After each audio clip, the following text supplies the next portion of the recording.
बिस्मिल्लाहिर्रहमानिर्रहीम, अस्सलाम वालेकुम नाजरीन।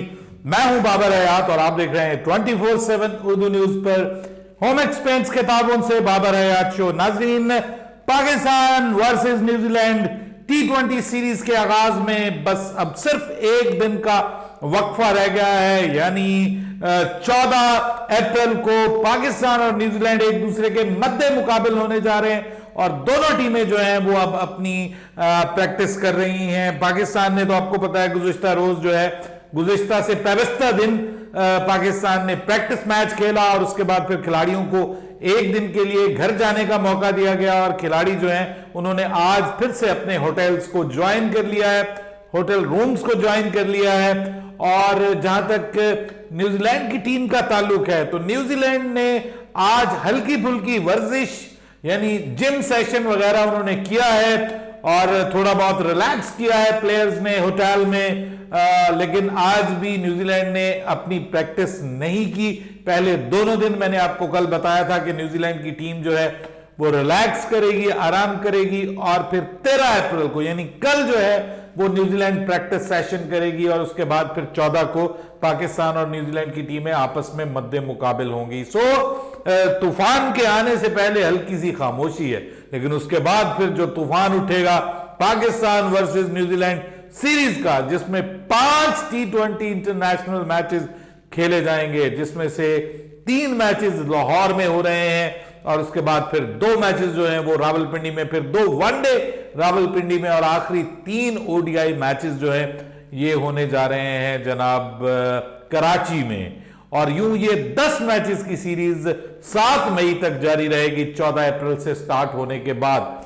अब बात यह है कि पाकिस्तान के लिए तो ये सीरीज बहुत इंपॉर्टेंट है ही, दूसरी जानिब बाबर आजम और मोहम्मद रिजवान के लिए और इसके अलावा इमामुल हक के लिए भी ये सीरीज बहुत इंपॉर्टेंट होने जा रही है। दोनों सीरीज जो यानी T20 सीरीज और इमामुल हक के लिए ऑब्वियसली ODI सीरीज जो है वो बहुत इंपॉर्टेंट होने जा रही है। उसकी वजह यह है कि रिजवान और बाबर के पास एक बार फिर मौका है कि वो पहले पायदान के ऊपर T20 रैंकिंग में अपनी पधार सकें, अपनी जगह बना सकें।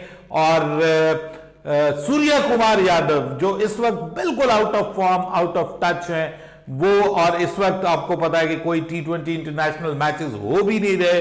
सो बाबर और रिजवान के लिए मैदान खाली अस्त और ये अपनी कारकर्दगी के जरिए दोनों जो हैं वो उनके पास मौका है कि वो नंबर 1 पोजीशन पे आ सकते हैं, नंबर 1 पोजीशन ले सकते हैं। बाबर के लिए अच्छी खबर यह है कि बाबर 4थी पोजीशन से 3री पोजीशन पर आ गए हैं रैंकिंग में और जो एडन मार्करम है उनको उन्होंने पीछे छोड़ दिया है और बाबर अब 3री पोजीशन पे आ गए हैं। मोहम्मद रिजवान जो लेटेस्ट ICC T20 रैंकिंग है उसमें दूसरे नंबर पर हैं और पहले नंबर पर भारतीय बल्लेबाज सूर्य कुमार यादव इस वक्त मौजूद हैं। लेकिन ये जो फर्क है ये थोड़ा सा कम हुआ है, हालांकि स्टिल बहुत बड़ा फर्क है क्योंकि 906 पॉइंट्स के साथ सूर्य कुमार यादव पहले नंबर पर मौजूद हैं, दूसरे नंबर पर 811 पॉइंट्स के साथ मौजूद हैं मोहम्मद रिजवान और तीसरे नंबर पे 755 पॉइंट्स के साथ बाबर आजम है। सो अगर मैं कहूं कि ज्यादा बड़ा मौका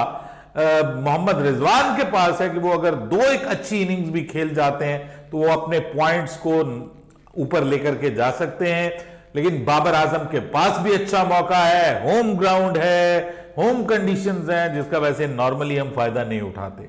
लेकिन इन दोनों बल्लेबाजों के पास अब ये मौका है कि ये इस इवेंट का फायदा उठाएं।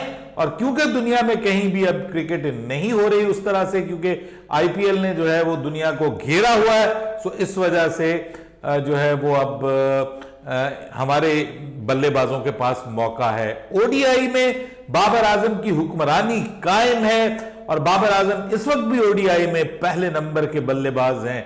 बहुत अरसे से बाबर आजम ODI में किंग हैं और पहले नंबर पे हैं। लेकिन अच्छी खबर है इमामुल हक के लिए कि इमामुल हक की पोजीशन इंप्रूव हुई और इमामुल हक 3रे नंबर पे आ गए हैं ODI इंटरनेशनल रैंकिंग में। और अब बाबर आजम के अलावा, रिजवान के अलावा इनके पास भी मौका है, हमारे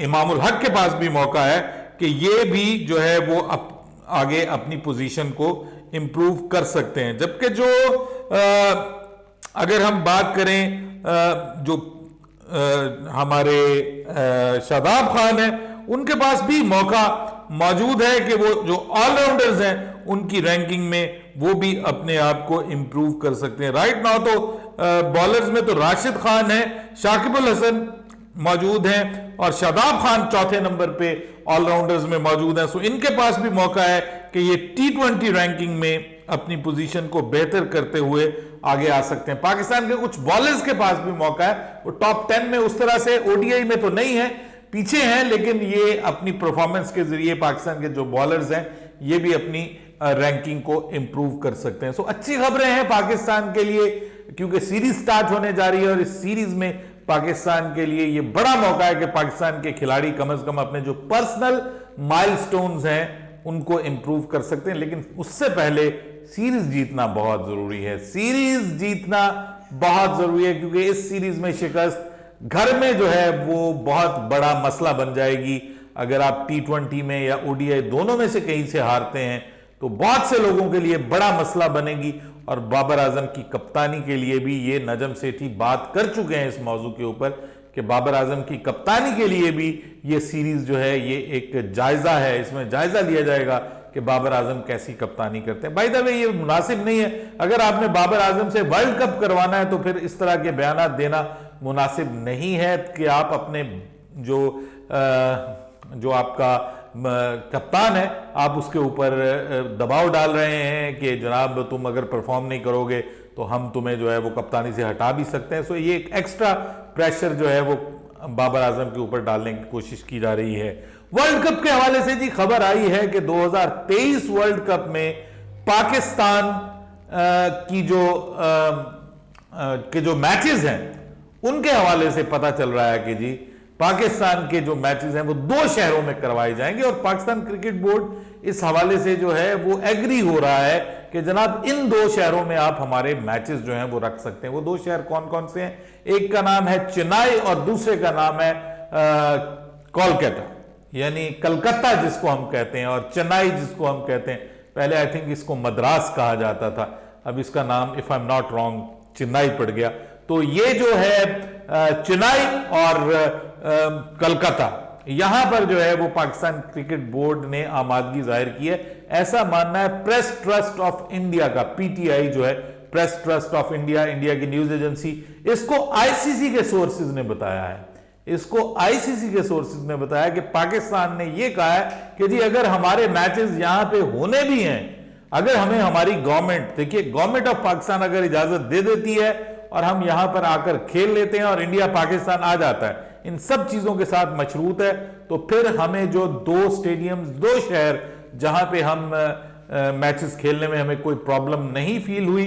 माजी में भी 2016 में भी पाकिस्तान कलकत्ता में खेला था, तो यहां पर जो ऑडियंस है कलकत्ता की, चेन्नई की जो ऑडियंस है, ये उस तरह की ऑडियंस नहीं है कि जो टीम के खिलाड़ियों को बोतलें मारना शुरू कर दे या इस तरह के मामला करना शुरू कर दे। सो ये जो पाकिस्तान क्रिकेट बोर्ड की जानिब से ऐसा सुनने में आया है, ये खबरें इंडियन मीडिया में गर्दिश कर रही हैं कि चेन्नई और कलकत्ता के जो मैदान है वो पाकिस्तान की टीम को होस्ट करने जा रहे हैं। लेकिन अब ये होता है या नहीं होता, हुनूस दिल्ली दूरस्त, बहुत दूर है दिल्ली, पता नहीं क्या से क्या हो जाता है इतने वक्फे के दौरान। हमें बहरहाल अच्छाई की उम्मीद रखनी चाहिए। अपनी राय दीजिएगा कमेंट सेक्शन में। बाबर हयात को इजाजत दीजिएगा। अल्लाह हाफिज।